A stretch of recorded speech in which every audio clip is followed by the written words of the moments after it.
അതാണ് പൊങ്കാലയെടുപ്പിന്റെ കാര്യം പറഞ്ഞപ്പോഴാണ് ഓരോ തവണയും സാധനങ്ങൾക്ക് വില കൂടുന്ന പോലെ ഇത്തവണ പൊങ്കാലയെടുപ്പിന് വില കൂടിയിട്ടുണ്ട്. ഒരു അടുപ്പിന് 60 രൂപയാണ് ഇപ്പൊ വില. അല്ല, ഒരു അടുപ്പ്. അവിടെയാണ് ശ്രീജയ്ക്ക് തെറ്റിയത്, എനിക്ക് തെറ്റിയിട്ടില്ല. ഒരടുപ്പെന്ന് പറഞ്ഞാൽ 3 ഇഷ്ടിക. അപ്പൊ ഒരു അടുപ്പിനാണ് നമ്മൾ വില കൊടുക്കുന്നത്. ആ, നിങ്ങൾ അങ്ങനെയാണല്ലോ. ഞങ്ങള് കുറച്ചുകൂടെ എക്സ്പീരിയൻസ് ആയതുകൊണ്ടും തിരുവനന്തപുരത്തുകാരായതുകൊണ്ട് ഇതിൽ അശ്വതി പറയുന്നത് ശരി വെച്ചേ പറ്റുള്ളൂ. അപ്പൊ നമ്മൾ എത്ര രൂപയാന്ന് ചോദിച്ചാൽ അവര് പറയും അടുപ്പിന് 60 രൂപ എന്ന് പറയും. അങ്ങനെയാണ്. അപ്പൊ ശ്രീജ പറയാം അടുപ്പ് വേണ്ട, എനിക്ക് ഇഷ്ടിക മതി. എനിക്ക് ഒരു അടുപ്പ് വേണ്ട, 3 ഇഷ്ടിക മതി. അപ്പൊ അതാണ് നമ്മുടെ എല്ലാ സാധനങ്ങളും. അതെ, നാമജപത്തിലേക്ക് പോകാം.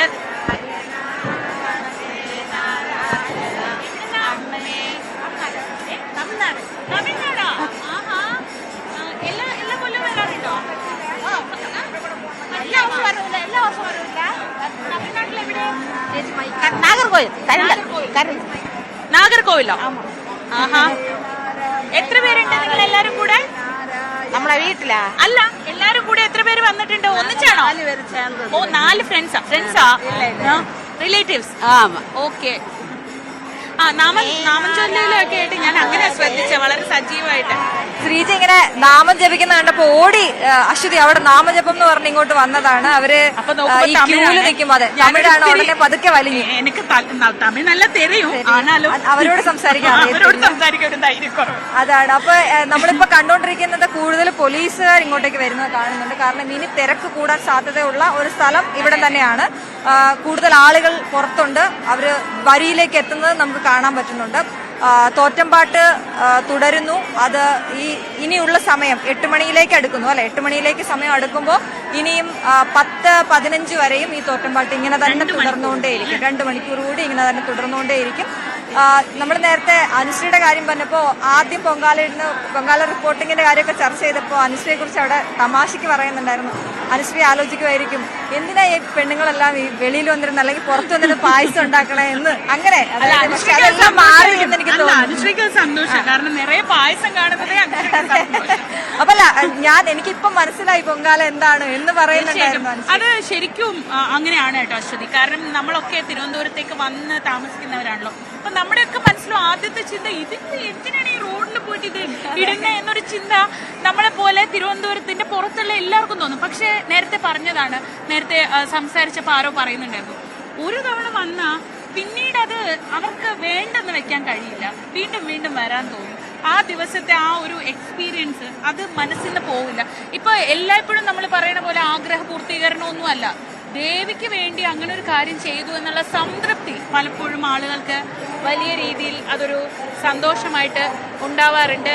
ഇവിടെ ഒരു മനോഹര കാഴ്ച നമ്മൾ കാണുന്നത് അവരോട് സംസാരിക്കാന്ന് വിചാരിച്ചായിരുന്നു. അവരെന്തായാലും തിരുവനന്തപുരത്തെ ദൈവങ്ങൾ ഇവിടെ വെച്ചൊരു താലികെട്ട് നടന്നു. എനിക്ക് തോന്നുന്നു ഒരു പക്ഷേ വർഷങ്ങൾക്ക് മുമ്പ് നടന്നതിന്റെ ഒരു റീക്രിയേഷൻ ആയിരിക്കും നമ്മൾ കണ്ടത്. ഇന്നത്തെ ദിവസം താലി കെട്ടി ദേവിയുടെ അനുഗ്രഹം വാങ്ങുക എന്നൊക്കെ പറയുന്നത് അവരുടെ മനസ്സിലെ ഒരു വലിയ ആഗ്രഹമായിരിക്കും, സന്തോഷമായിരിക്കും. ആ ആഗ്രഹം സാധിച്ചിട്ടാണ് അവർ പോകുന്നത്. അതുപോലെ നിവേദ്യത്തിൽ ഇത്രയും വിഭവങ്ങൾ ഉള്ളത് അല്ലെങ്കിൽ ഇത്രയും വെറൈറ്റി ഉള്ളത് ആറ്റുകാലമ്മയ്ക്കാണെന്ന് എനിക്ക് തോന്നുന്നു. വീട്ടിലൊക്കെ സ്ഥിരം എല്ലാം ഇടുവോ? പായസമാണ് മെയിൻ. പായസം എന്തായാലും ഉണ്ടാവും. ഇനി പായസത്തിന് മധുരം കുറയ്ക്കുന്ന അനുസരിച്ച് നമ്മൾ ഇരട്ടി മധുരമൊന്നും മധുരം കുറഞ്ഞ പായസം ഒന്നും ഒക്കെ പറഞ്ഞ് വെറൈറ്റികൾ കണ്ടു. പക്ഷെ സത്യത്തിലുള്ള വെറൈറ്റി നമ്മുടെ തെരളിയപ്പം, അത് ദേവിക്ക് ഇഷ്ടമുള്ള നേർച്ചയാണ്. കടുംപായസം ദേവിക്ക് ഇഷ്ടമുള്ള നേർച്ചയാണ്. അപ്പൊ നമ്മൾ കൂടുതൽ ശർക്കരയിട്ട് നെയ്യൊക്കെ ചേർത്ത് കടുംപായസം വെള്ളച്ചോറ് വെള്ളാന്ന് നമ്മൾ പറയാം. അത് തേങ്ങയിട്ട് നെയ്യൊക്കെ ഒഴിച്ച് അതുണ്ടാക്കുന്നത്. പച്ചരി തിളയ്ക്കുമ്പോ നമ്മള് നെയ്യ് ഒഴിക്കുക, തേങ്ങ ഇടുന്നവരുണ്ട്, അണ്ടിപ്പരിപ്പ് ഇടുന്നവരുണ്ട്. അങ്ങനെ അതൊരു നേദ്യമായിട്ട് എടുക്കുന്നവരുണ്ട്. മറ്റൊരു പ്രധാനപ്പെട്ട സാധനം പുറത്തുള്ളവർക്കൊന്നും അറിയാത്തായിരിക്കും, മണ്ടപ്പുറ്റ്. അത് അധികം അവിടെ നിന്ന് വരുന്നവർക്ക് അറിയില്ല. പക്ഷെ ഒരു തവണ വന്നിട്ട് ഇത് എന്താ സാധനം കണ്ടു കഴിയുമ്പോൾ ഈ മിക്സ്ഡ് ആൾക്കാരായതുകൊണ്ട് മിക്കവാറും നമ്മൾ വെറും പായസമൊക്കെ ഇടാൻ വേണ്ടി വളരെ അടിപൊളിയായി വന്നിരിക്കുമ്പോഴായിരിക്കും അപ്പുറത്താൾ 4 തട്ടൊക്കെ ആയിട്ട് വരുന്നത്. അതിലിങ്ങനെ പലതരം വിഭവങ്ങളാണ്. അങ്ങനെയാണ് ഈ മണ്ടപ്പുറ്റ് ആവിയിൽ വേവിക്കുന്നതാണ്. ശാസ്ത്രീയമായിട്ടുള്ള വശങ്ങളുണ്ടാകും. അത് പറഞ്ഞു തെറ്റിക്കുന്നില്ലെങ്കിൽ പോലും തലവേദനയ്ക്കുള്ള ഒരു പരിഹാരം. അതെ, തലയിൽ തലവേദനയ്ക്ക് വേണ്ടിയിട്ടാണ് അല്ലെങ്കിൽ തലവേദന ശമിക്കാൻ വേണ്ടിയാണ് മണ്ടപ്പുറ്റിടുന്നത് എന്ന് കേട്ടിട്ടുണ്ട്. അത് ആവിയിൽ വേവിക്കുന്നതാണെന്ന് പറയും. ആവിയുടെ കാര്യം പറയുമ്പോൾ വേറൊരു കാര്യം, നമ്മളിപ്പോ ഒന്ന് റിഫ്രഷ് ആകാൻ എന്താ ചെയ്യുക, നമ്മളൊന്ന് മുഖത്ത് ആവി കൊടുക്കണമെന്നൊക്കെ പറയില്ല. അതുപോലെ ഈ പൊങ്കാല ഇട്ട് ഇത്രയും പുക കൊണ്ട് കഴിയുമ്പോൾ മൊത്തത്തിൽ നമുക്കൊരു ഒരു റിലാക്സേഷൻ അല്ലെ. നമ്മൾ കേൾക്കുന്നവരിതിലെ ഒരു അത്ഭുതമാണ്, അല്ലെങ്കിൽ അതിലൊരു തമാശയൊക്കെ കാണും. പക്ഷെ അങ്ങനെയല്ല, നിങ്ങൾക്ക് ശ്രദ്ധിച്ചറിയാം, ഇല്ലെങ്കിൽ ഇത്രയേറെ പുക, ഇത്രയേറെ ബുദ്ധിമുട്ടൊക്കെ ഉണ്ടായിട്ടും എങ്ങനെയാണ് ഒരു കൊല്ലം കഴിഞ്ഞ് ഇനി ഇത് വേണ്ട എന്ന് വിചാരിച്ച് പോകുന്നവർ അടുത്ത കൊല്ലം വരുന്നത്. അതിൽ നിന്ന് കിട്ടുന്ന ഒരു എനർജിയാണ്. വിശ്വാസം എപ്പോഴും അങ്ങനെയാണ്. ഓരോ വിശ്വാസവും നമ്മളെ ഇങ്ങനെയൊക്കെയാണ് മുന്നോട്ട് നയിക്കുന്നത്. അടുത്ത കൊല്ലം വരെ നന്നായി ആരോഗ്യത്തോടെ ഇരിക്കണം, അടുത്ത കൊല്ലം പൊങ്കാല ഇടണം എന്നതായിരിക്കും ഒരുപക്ഷെ ഒരാളെ ഒരു വർഷം മുന്നോട്ട് കൊണ്ടുപോകുന്ന വിശ്വാസം. അങ്ങനെ വിശ്വാസത്തിന്റെ മുകളിൽ പ്രത്യേകിച്ച് ചോദ്യങ്ങളും പറച്ചിലുകളും ഒന്നുമില്ല. വിശ്വാസം എന്ന് പറയുന്നത് നിങ്ങൾക്ക് ധൈര്യം തരുന്നത് എന്താണോ അതാണ് വിശ്വാസം. അത് ഈശ്വരനാണെങ്കിൽ അത്, ശാസ്ത്രമാണെങ്കിൽ അത്, മനസ്സ് എന്ന് പറയുന്നതാണെങ്കിൽ അത്, മനുഷ്യരാണെങ്കിൽ അത്, നിങ്ങൾക്ക് ശക്തി തരുന്നത് എന്തോ അതാണ് വിശ്വാസം.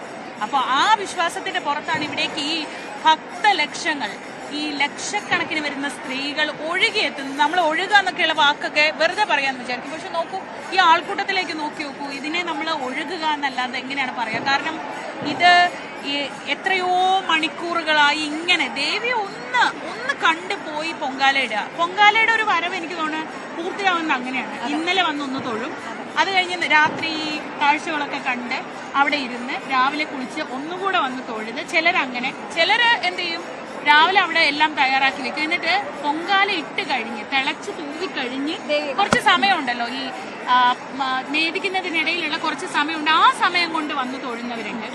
അത് കഴിഞ്ഞ് വന്ന് തൊഴുന്നവരുണ്ട് അല്ലെ, വൈകുന്നേരം പൊങ്കാല കഴിഞ്ഞ് വന്ന് തൊഴുന്നവരുണ്ട്. ആ സമയത്ത് ഇവിടെ ഭയങ്കര തിരക്കാണ്. അതുപോലെ തന്നെ കാണാൻ കാഴ്ചകൾ ഒരുപാടുണ്ട്. ഈ പറഞ്ഞ പോലെ കുത്തിയോട്ടത്തിന്റെ കാര്യമാണെങ്കിലും, അതുപോലെ ചെറിയ ചെറിയ ഫ്ലോട്ടുകള്, നേരത്തെ പറഞ്ഞ കെട്ടുകാഴ്ച, അതായത് വിളക്കേട്ടൊക്കെ വരുന്ന സമയത്ത് ഇവിടെ ഒരുപാട് പേരുണ്ടാവാറുണ്ട്. വിളക്കേട്ട് ഇങ്ങനെ കേറുന്ന കാഴ്ച ഗംഭീരമാണ്. അതെ, വാദ്യമേളത്തോടെ രാത്രി വന്ന് കേറുന്ന കാഴ്ച ഗംഭീരമാണ്. അപ്പൊ അതൊക്കെ കാണാൻ വേണ്ടി ഇന്ന് ആളുകൾ ഇറങ്ങും. എനിക്ക് തോന്നുന്നു പുരുഷന്മാർ കൂടുതൽ ഇറങ്ങുന്നത് ഇന്നായിരിക്കും, വൈകുന്നേരം ആയിരിക്കും. നമ്മുടെ സ്ത്രീകളുടെ പരിപാടിയൊക്കെ കഴിഞ്ഞതിന് ശേഷം സ്ത്രീകൾ ഇവിടെ നിന്നൊക്കെ ഒന്ന് സ്ഥലം വിട്ടിട്ട് വേണം വരാൻ എന്ന് കാത്തിരിക്കുന്ന കുടുംബങ്ങളിലെ പുരുഷന്മാരുണ്ട്. പക്ഷേ ഇന്നത്തെ ദിവസം ഇപ്പൊ നമ്മളെപ്പോഴും പറയും വീടുകളിലൊക്കെ പ്രശ്നങ്ങളൊക്കെ ഉണ്ടാവും, അല്ലെങ്കിൽ ചിലര് അങ്ങനെ വീട്ടിലെ കാര്യങ്ങൾ ശ്രദ്ധിക്കാത്തവരുണ്ടാവും, അല്ലെങ്കിൽ അങ്ങനെ പലതരം പ്രശ്നങ്ങൾ പറയാറുണ്ടല്ലോ. പക്ഷെ ഞാൻ കണ്ടിട്ടുള്ളത് ഒരുപാട് സാധാരണക്കാരായ സ്ത്രീകളെ കണ്ടിട്ടുള്ളപ്പോൾ ഇന്നത്തെ ദിവസം അവരൊക്കെ വളരെ കോപ്പറേറ്റീവ് ആണ്. ഇത് പേടിച്ചിട്ടാണോ എന്ന് അറിഞ്ഞുകൂടാ, ചെറിയൊരു ശങ്ക ഉണ്ടെന്ന് തോന്നുന്നു, അതുകൊണ്ടാണോ എന്നറിയില്ല. പക്ഷെ സ്ത്രീകൾക്ക് വേണ്ട എല്ലാ ഒരുക്കങ്ങളും ചെയ്തു കൊടുത്ത് കല്ലായാലും വിറകായാലും അരിയായാലും ശർക്കരയായാലും ഇനി കൊണ്ടുവിടുന്നത് വരെയുള്ള എല്ലാ കാര്യങ്ങളും ചെയ്തിട്ട് വളരെ ഭവ്യതയോടെ മാറി നിൽക്കുന്ന ഒരുപാട് വീരശൂര പരാക്രമികളായ പുരുഷന്മാരുടെ കഥകൾ കേട്ടിട്ടുണ്ട്, കുറച്ചൊക്കെ കണ്ടിട്ടുമുണ്ട്. അങ്ങനെയുള്ള ഒരുപാട് പേരുണ്ട്. അത് ഏറ്റവും ഈ താഴെത്തട്ടിലുള്ള സ്ത്രീകളുടെ കാര്യത്തിലാണ്. അപ്പൊ എന്താ കാര്യം എന്ന് വെച്ചാൽ ഈ അനുഗ്രഹം, ഈ പുണ്യം അത് നമ്മുടെ കുടുംബത്തിലേക്ക് അല്ലെങ്കിൽ നമ്മുടെ വീട്ടിലേക്ക് വന്ന് നമുക്ക് കൂടി കിട്ടാനുള്ള ഒരു പുണ്യമാണെന്ന് തോന്നിയിട്ടാണെന്ന് തോന്നുന്നു. ഇന്ന് ഫുൾ സഹകരണ പ്രസ്ഥാനങ്ങളായ ഒരുപാട് പേരെ നമുക്ക് കാണാൻ കഴിയും.